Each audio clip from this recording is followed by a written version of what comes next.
Hey there, Grumpy Old Fart here. For those of you who don't know, I started Grumpy Old Fart to express my political and social opinions and to say things that I felt needed to be said.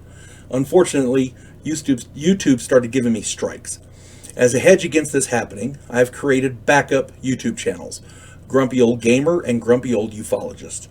I also created a channel called Grumpy Old Fart over on Rumble, a free speech alternative to YouTube. You can find all of my stuff there, including my political opinion and current events. The link to my Rumble channel, as well as links to let you order my books, are in the description of this video.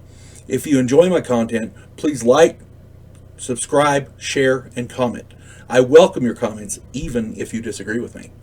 Now, on with the video.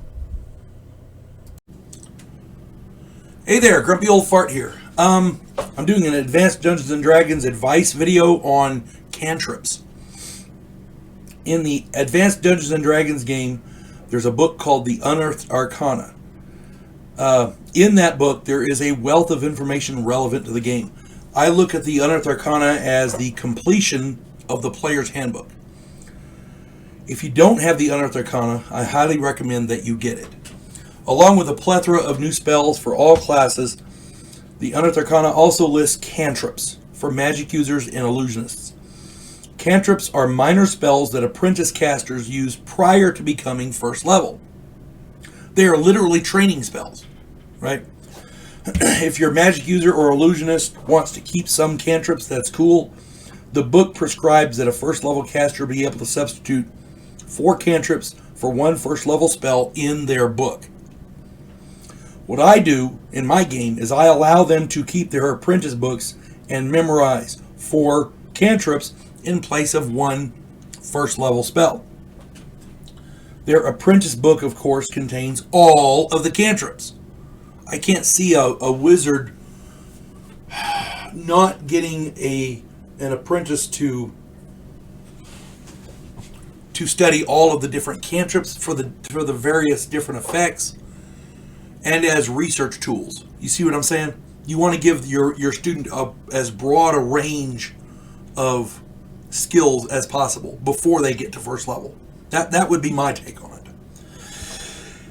it. Player characters are not required to use their cantrips or to even keep them. That's a personal choice.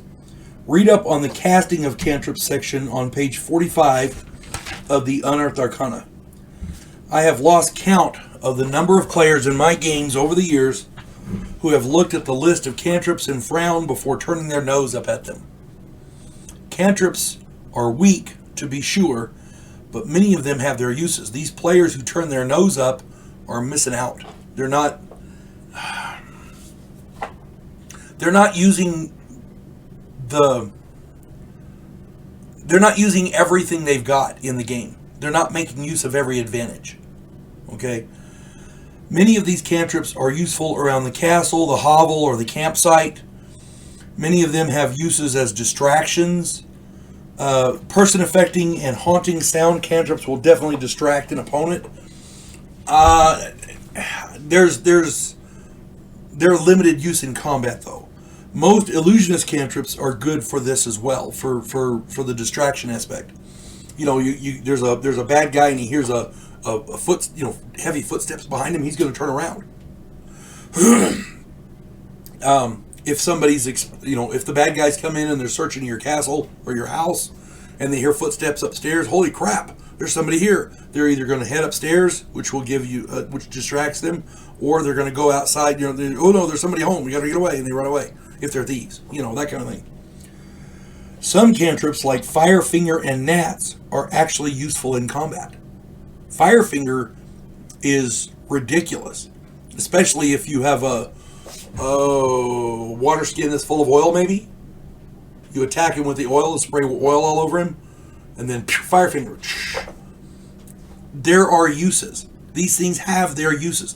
Agreed, none of these are going to, break the bank or end world hunger or whatever. They're not big things, but they can be useful. Look at the casting times on these. Look at the areas of effect on these. They can be very useful. Remember, for the most part, cantrips are inconsequential.